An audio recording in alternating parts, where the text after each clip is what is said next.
Welcome everybody to our continuing series. This track, HR for me is without a doubt my favorite. I love developing myself. I certainly love developing other people, and this is how I was successful in the industry. Was really getting to understand the mechanics behind things like induction programs.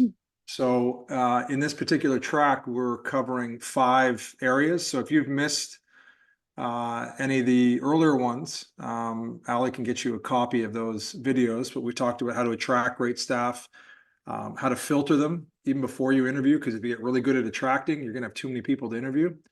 And then the interview process we did last time. Today's about induction, and this is, I think, the secret sauce for all of this. And then we're going to talk about ongoing development. So that's what a killer induction program looks like. It certainly is an unfair competitive advantage. The fact is most people don't invest in it, and therefore they don't have it. And they look like the little kid on the right rather than the killer on the left. So after today, you're going to be taking steps towards being the sumo wrestler. The problem I hear all the time is people say, well, there's no point in training people, they just leave anyways. Right? It's the old adage. And I think it's so true that you're better to have trained staff that leave than untrained staff that stay. And if you get your induction right and your culture right, you're going to have a lot less turnover and you're going to come out way ahead. I'd love for you to put in the chat where you're calling in from. I'm always intrigued. I love to travel. And I know that I can just see a few names here. Oh, there's Matt Irby in Australia. Hey, Matt. You got Greg Buda. No one knows where he is. I believe he's in the witness protection program, but he says he's just a roaming consultant. I'm not quite sure about that, but put in the chat the city and the country you're calling in from. This is an actual photo of most inductees going through an induction program, right? The 5-step program, like, hey kid, you're gonna be working the bar over here. You're gonna be working with Sarah. The customers will be over here. Here's the till. Off you go. Good luck. Not a great way to induct anybody into anything. And then other programs, it seems to me, are just difficult for the sake of being difficult. I think a program should be effective, and it's often hard to get through a well-designed program that's aligned with the business's needs, but not to have the power and push down on people. So I'm going to give you 10 ideas, 10 things that I do in almost all the induction programs that I design and help clients launch. I'm going to go through this real quick in about 17 minutes, and then we're going to have 10 minutes for Q&A. All right, here we go. So number 1, and if you take nothing else out of this, number 1 might be the most important. And that's can you mute a couple mics, Sally? And number 1 is to start with the end in mind, right? So if you have this program, you're going to design something, there's the basic needs of the business, but the overarching application of it, I was a benefit of an amazing induction program when I was 12 years old. I remember almost every stage of it. The lessons that I learned in it had a lot less to do with washing dishes and a lot more to do with becoming, a developing young man that I was at the time. And I think that's the opportunity we all have, right? To have an impact on people and teach them things that really matter. A lot of the things that I see in induction programs should be left to kind of tribal knowledge. They say you don't learn to ride a bike reading a book, right? There's some things you just learn by watching and learning on the job. But I learned this lesson from an amazing man who I went to his leadership academy in Los Angeles many years ago. This is Coach John Wooden. He coached the men's basketball team at UCLA for a bunch of years. Coach Wooden was known for being one of the best teachers of all time, and that includes all college professors.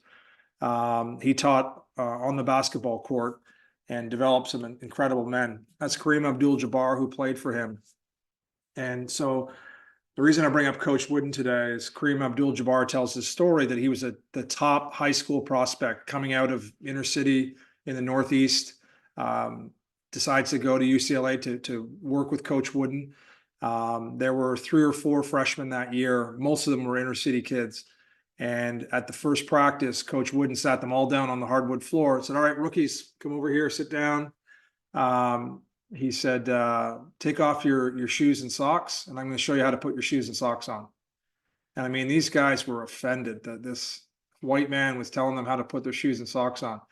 And it didn't faze him. He said, this is how you roll your sock out. This is how you stretch it across. You want more elasticity here than there. You want to get it right around the ankle and whatever. And this is how you tie your shoes, right? If you tie it too tight here, you're going to cut off the circulation of your toes. If you tie it too tight here, you're going to get blisters. And well, Kareem Abdul-Jabbar stood up and said to Coach Wooden, I won't be spoken to this way, right? I know you're looking down on me and telling me how to put my socks and shoes on.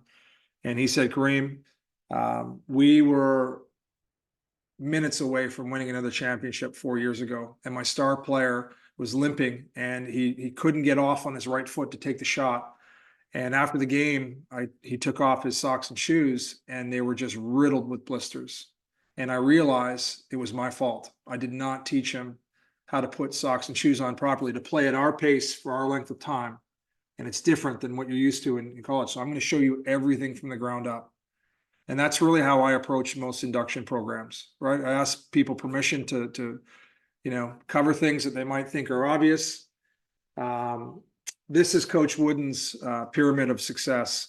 If you haven't seen this online, it's absolutely brilliant. These are the things that he thought were most important to be an amazing basketball player, an amazing young man.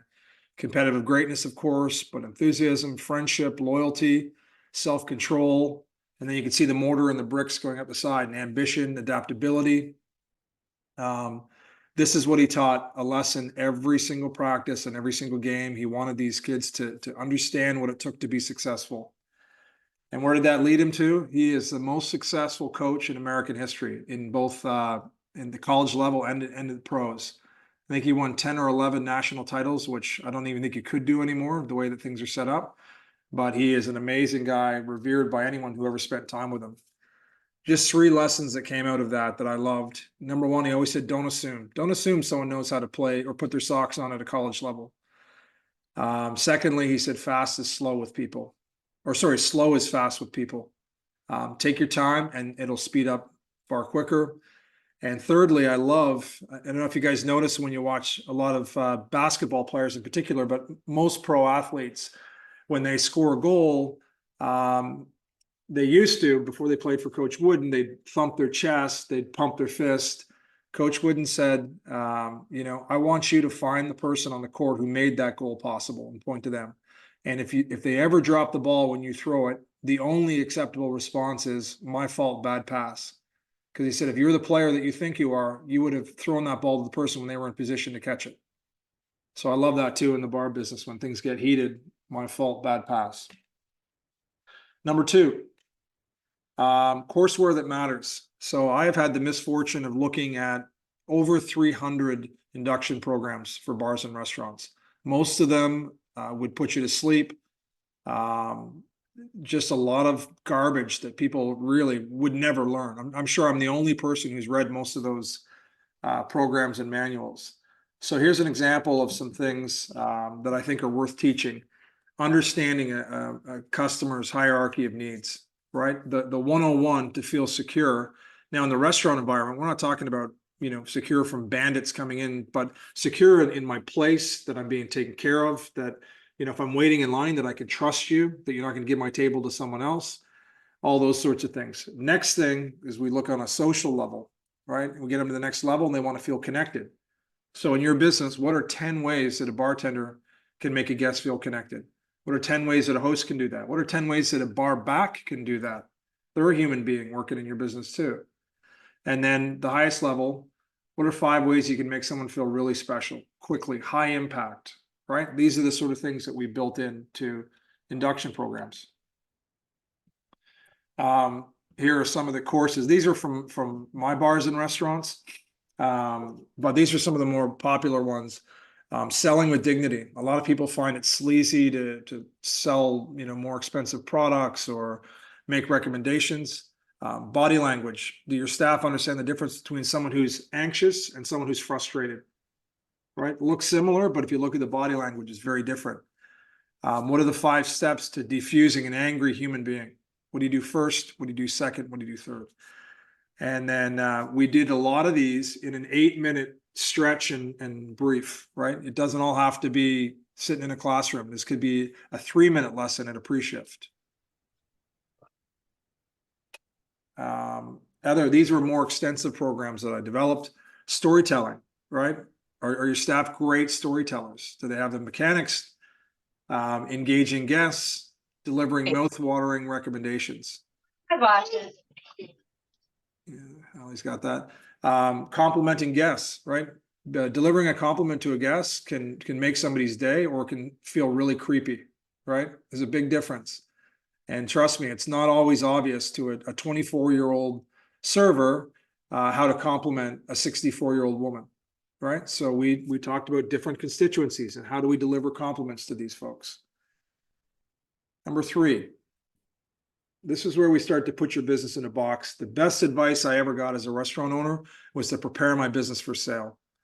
Not a month after I did, I got an offer on it.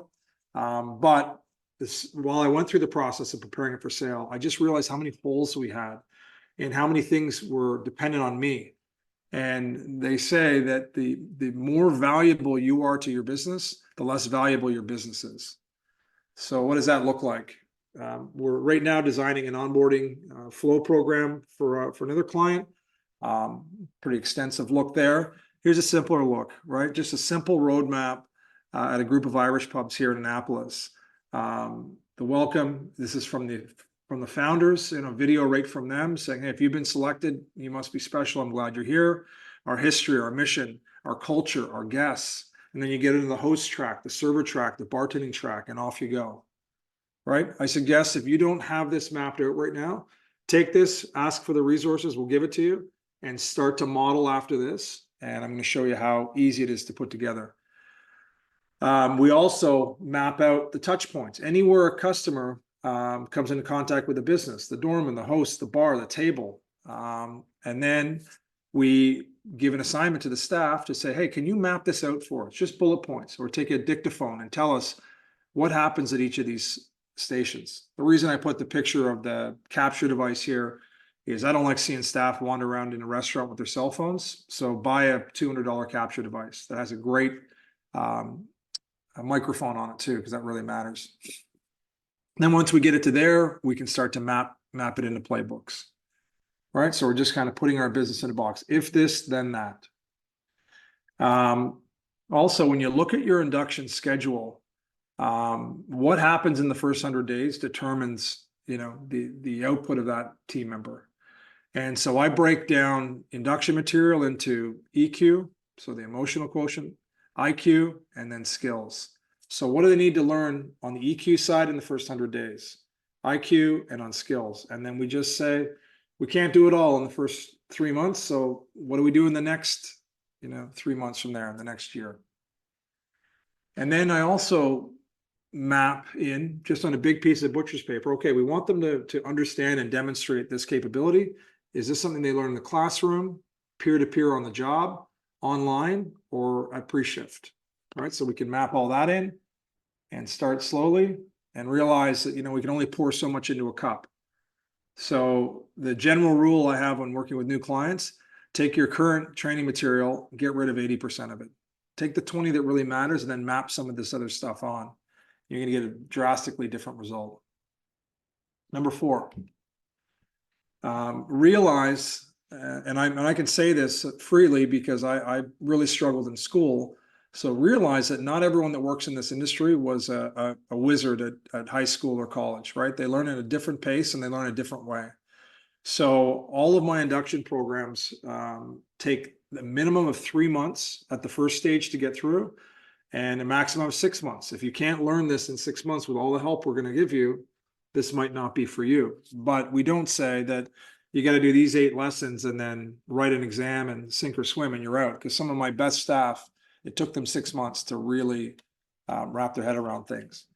So we just map that out: 30 days, 90 days, 6 months, year, 2 years, and 3 years, right? What does it look like? What's it worth for someone to work for you for 3 years?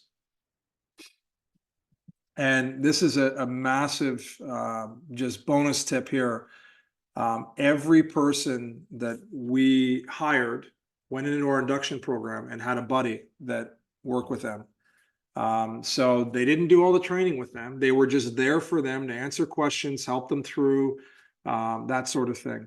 And with the people that went through our buddy program, We gave them an incentive to take people on, a person or a couple people on. And then if the person made it through the induction program, they got a reward for that, $1,000 or whatever it might be, a trip or something.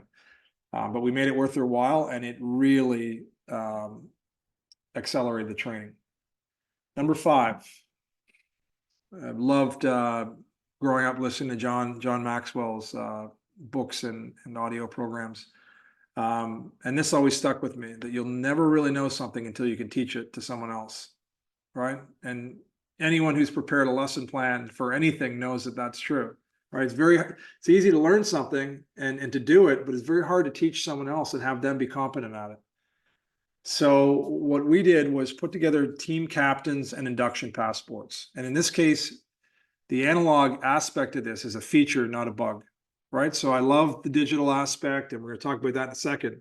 But the fact that someone comes into my business and I hand them a passport, like the passport you use to travel, and it has in there the 8 or 10 most important skills, characteristics, traits that they need to learn and adopt in this 6-month period of time, right? And in addition to that, they've got their online learning that they've got access to. And we say these are the 6 most powerful words in induction: watch me, ask me, and show me. So you get scheduled with our mentors. These are a bartender, a server, a barback, a dishwasher that's excellent at what they do. And you go ahead and get to watch them. Then when it's appropriate, ask all your questions. And then when you're ready, you're going to demonstrate that. And when they believe you've got it, or you show promise that you're going to have it in the future, they're going to sign off your training passport. And you now have that stamp in your passport.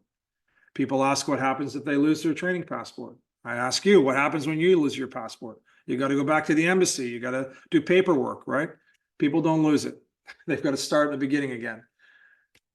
So we do one of those for the bartenders, the servers, the host, the dishwasher. Entering our leadership program, everyone's got their passport. Number 6, multi-format. So again, I just really want to underscore that a lot of people want to make this really easy. We took all this information, we dumped it in the learning management system. We had people go through and click the buttons and we're done. It just doesn't work that way. You need to have a multi-format. So again, you got video and classroom and peer. You really want to give people an opportunity to learn in different ways. Number 7, this is more of a, and maybe I should have put this at the beginning, but this is more of a mindset and a program objective. But my induction programs were and are today the final stage of the hiring process. So when exit interviews for bad hires in general in the US, Gallup ran a survey to ask why they left the job, and they said it was a bad fit from the beginning. They knew it, but they needed the work, they took it on, and boom, here they go.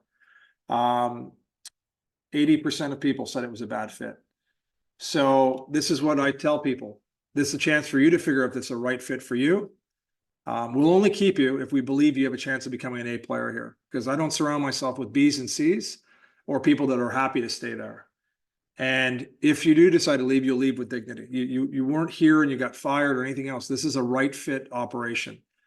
The stats on that, we had a 65% pass with out of our induction program. So 1/3 of people that entered did not pass. However, of those folks, 80% of them left in the first 2 weeks, and 60% left on their own accord. They went, wow, these guys are serious about all this shit. And 40% of people we pushed out, right? Because you ever hire someone and then 2 weeks later you see a psychopath behind your bar and think, who's that person? And someone says, that's the person you hired, right? You can't pretend to be someone else for a while, but if you demonstrate that you're a psychopath, you're walked out of the business. Number 8, embrace the technology. I've been putting it off. These programs here, Ali uses these programs every week. I know you've all used ChatGPT, so I don't have to speak to that. Synthesia, you could type up your document, your staff give you all the information, you upload it in Synthesia, pick your favorite avatar, and now you've got a professional avatar reading back. Descript will take out all the ums and ahs out of your stuff if you want to use your own. Just amazing what you can do now. I used to build programs. I'd hire an agency to do all this work. We do it all ourselves now. It's easy enough to do. This is just a quick example of a client in Toronto. Welcome to the Honeycomb Hospitality Secret Shopper Program.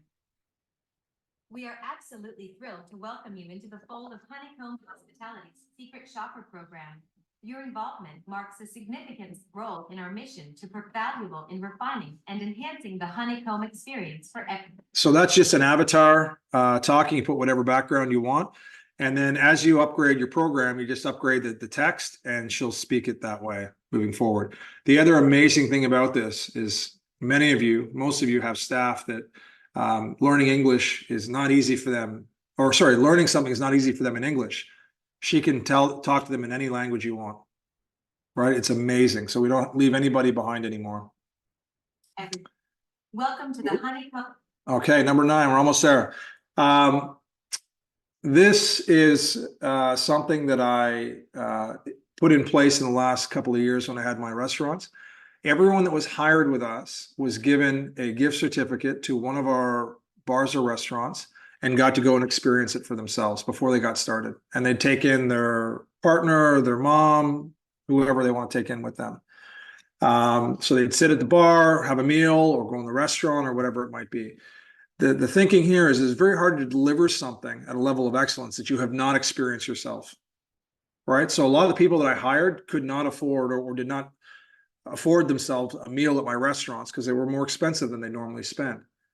So it'd be very hard to sell a Ferrari if you've never driven one, right? So this just gets someone to get their hands dirty. And we asked them to write up 3 things that they really enjoyed about the experience and 3 things they identified that they thought might be a challenge for them. Right? Like, hey, this guy's just super friendly. And we'd explain that we have all different personalities, but people lean into their strengths. So it's actually one of the first lessons that they get is the experience and then the playback with us. Number 10. And the final one is make a big deal when people graduate the program. So for us, graduating the program meant that you got to work with pretty much everyone that on the team. You did the testing, you did the skills launch, all of that. And we made a big deal about it. We told our customers when someone became a full team member. And as I said, it usually took between 4 to 6 months with us. Now, a lot of people, throw a party when people leave the business. I'd rather throw a party when people are staying. So it was kind of cool for us. And I always came in anytime someone kind of got their wings. If I could, I'd come in and spend time and celebrate them. Where's that Q&A slide? All right, so that's 10 ideas for you, and I've got some time for Q&A. Do you see the Q&A slide, Ali? It must have come out. I thought it was after this, or check after that. All right. You want to, have we got any questions coming in, Ali? So we do have one. Penny in Ontario is asking that they have a 3-month probation period in Ontario. How do you get around that with a 6-month induction program? Can you fire after that time? Let me start with the standard question that I'm not a lawyer. However, I believe that you're in the business of employing people to represent your business, and if you've decided that someone isn't a good representation of your business or isn't going to be successful in your system, you can always get rid of people. As far as I know, there's no government that says you must keep this person for the end of time because they spent a few months in your business. Now you need cause, and I'm suggesting that you would present that and say that for whatever reason. But like I said, with us, our goal was we didn't want to waste anyone's time. And the personality side of things, you're going to know in a couple of weeks, right? Because it's a pretty intense environment too, induction. But yeah, I'd never suggest anyone keeping people on that you don't think are a good representation. This is your career on the line, your livelihood. All right, I've got 3 that came in by email for a few people that couldn't attend. Mike in Austin, Texas, is asking that he's got staff, you touched on this a little bit, that he has staff that English is not their first language. How do you recommend having training material that won't be overwhelming and actually be effective for them? Yeah, I think that the tech side of things certainly makes a big difference. And for us, we always, you know, in operating in Sydney, we had a lot of staff that were from Thailand, and you know, getting a couple of captains on your team that are really invested in their teammates, in you know, in learning the language, but teaching in their native language where it can. I think you got to find every advantage, and it came down to us too with the hiring process. We wanted to hire people who wanted to not only learn their job but to advance in the industry. So that was, you know, part of our hiring criteria.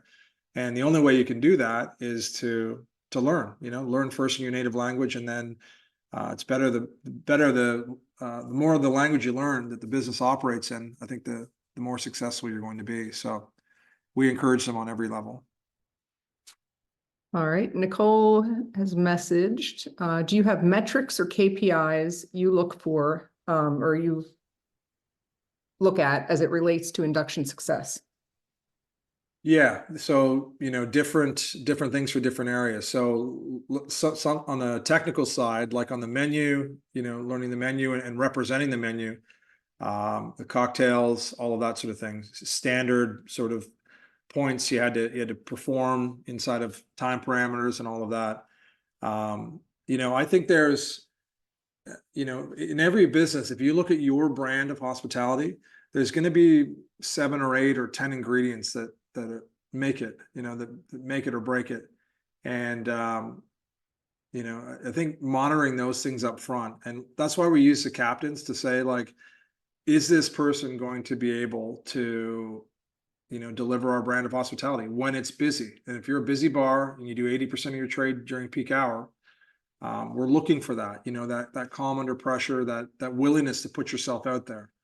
Right, that's a big thing, and that's something you can't demand somebody do. It's something you have to be willing to do, and no one wants to do it in the beginning, right? Because they're shy and nervous and everything else. But we try to get people calm and comfortable, demonstrate what great looks like, and then that captain decides, like, you know, yeah, I think they will be able to do this at a level of excellence, or no, they're terrified, they don't feel good. They said it makes them uncomfortable to do that. I don't want to, you know, be asking someone to do something that makes them feel uncomfortable. So that might be a way of uncovering, you know, is this really a good fit for both of us? So I think measure everything that you can that makes sense to measure. All right, Matt in Sydney is asking, if relaunching an induction program, would you put current staff back through it? Absolutely. Absolutely. And, you know, some of the clients that I've worked with long term, some of them are on like a 3-year cycle and others are on a 5, right? The world's changing quickly around us and we have to adapt to it. And, you know, we not only put the staff back through it, we've asked them to help us create it. And then to go through it with their eyes and say, does this make sense? And do you see any ways to improve this? You know, what we're constantly looking to say more with less words and less minutes, right? So that's important. But yeah, everyone goes through it. And that's why you've got to make it quick and easy for them. That's why I love the technology. They could do a couple of 8-minute classes, you know, on the bus or the subway or whatever it might be. But, you know, I think it's a great question, because the advantage that I had, and the reason I was able to compete against like national businesses that were just down the street or across the street, is because we were very much a development organization. Right? I was not the best at food. I wasn't the best at drinks. I wasn't the best at music or the fit out. We were great at taking people with no experience in our industry. And sure, we hired some with, but we love getting people with no experience in our industry, putting them through our induction program, and, you know, deliver a program that mattered. And I would have people stand at my bar, other operators, and stand at my bar and say, where do you find these people? And I'd always say the same thing, is that this team has developed these people, right? They were great people when we found them, but I think the thing that they were admiring was how competent they were and how comfortable they were. And that was all down to our induction program. All right, we are at 3:30. We have a couple of more questions. So if you need to hop off, you can certainly do so, but we're going to stay on to continue asking questions, correct, Sean? Yeah, Okay. I got a few more minutes. All right, so Emily is actually, just before you do, yeah. If anyone needs anything from today or any questions, you can talk to Allie.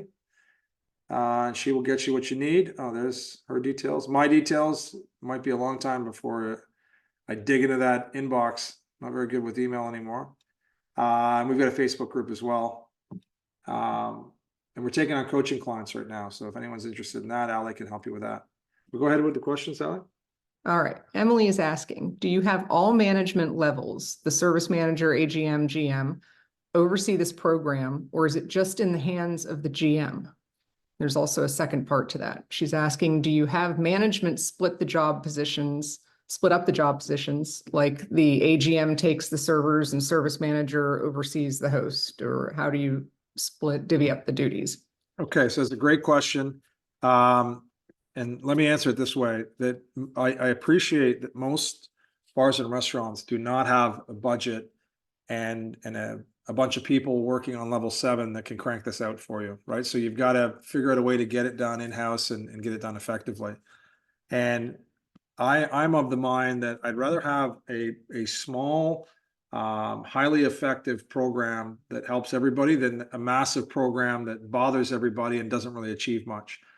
And so the way I design programs for places that don't have a lot of time or budget is to start out with like, what information is going to benefit everyone that works here, right? There's a certain, might be 50-60% of the information in total is for everybody, right? That's about your company culture, your brand of hospitality, the way that you do things, the way that you work together, all of that. And once we get that going and in place, and who does that? You know, it takes obviously at least one person to step up and captain this. But once we get that base platform in place, then we can start to ask our team if they want to participate. So I was hopeful to get a captain at every position that's going to look at the templates that we have and say, right, how do we design for our specific position here?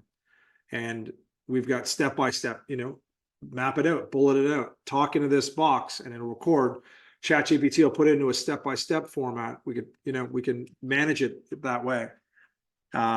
So, you know, I have designed really cool programs with not even the AGM, with in one case, bar manager and 5 captains in 5 different positions. And it's as effective as any program I've ever seen. It's really, really cool. And I've also worked with a lot of public companies that had to go through their stuff, and like, it's painful, right? It's not effective.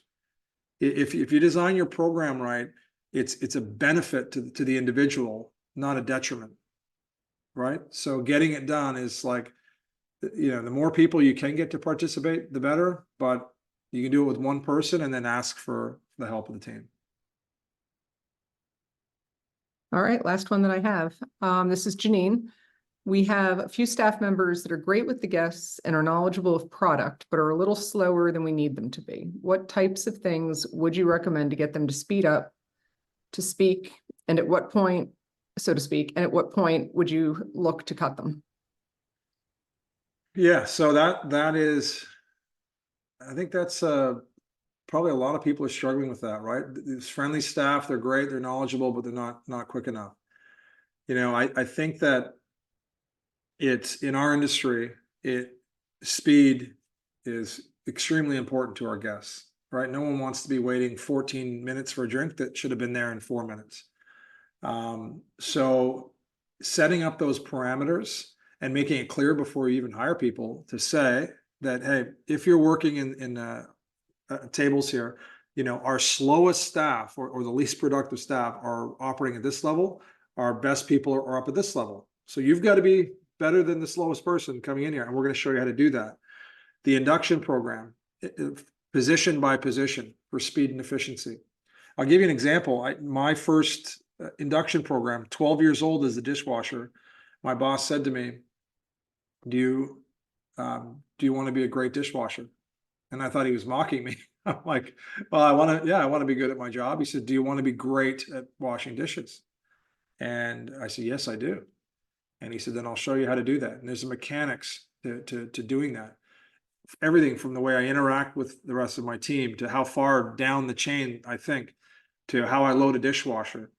to what risks are, worth taking during peak hours, what risks we never take, so working through it.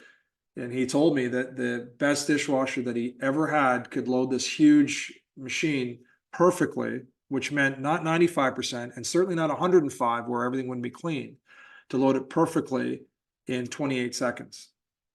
And of course, my question as a 12-year-old was, how old was that person? And he said that person was, I believe he said he was like a 16-year-old. Well, I was the first person to load the machine in under 25 seconds. And I did it every shift over and over again. And he said to the day he died, I was one of his best employees he ever had. The reason I tell you that story is that there were metrics around it. There was a method to doing it. He also, it was only ever one dishwasher at a time, except during my induction. And I worked with this guy that loaded, and I watched what greatness looked like. And he stood there and pointed out what he does. He said, most people turn this way and go here. Most people do. He never does that. He does this, this, and this. So I think getting that visibility for your staff from induction, I was told by one of the best managers that I ever worked with. He said to me that a great manager in a bar restaurant, he said, you can walk in and talk to any staff member in any department, and they'll be able to tell you two things. Number one, where they stand in their group. Am I in the bottom 20% of dishwashers, middle 60, top 20? And the 2 or 3 things I need to do to improve. Right. So I drilled that into myself and helped everyone that was there. So if you have a great personality, it is far easier to develop the mechanics on speed than it is to take someone who's not as personable and make them more friendly. And then some people, you're a high output place, like it's not for everybody. Some people don't enjoy working at that speed, but you'll find all that out pretty quickly. All right, we got it, Allie? We are good. We've got all of them. Okay. So guys, our next one, we're doing a whole series here because I'm putting together, organizing my thoughts and working on another book. So the next class is the 26th of June, and call this a secret weapon. I've turned around an awful lot of businesses. And one of the secret weapons that we use is a mystery shopper report. It's something you could and should do yourself. I do not recommend hiring a mystery shopper company. Nothing against them. I've just not had much luck with them. And it just works really well when you map it against your hospitality strategy. So I'm going to show you how to do that on the 26th of June. So until then, if you need anything, you can reach out. There's Allie's details and my details. And I enjoyed spending some time with you today. See you next time.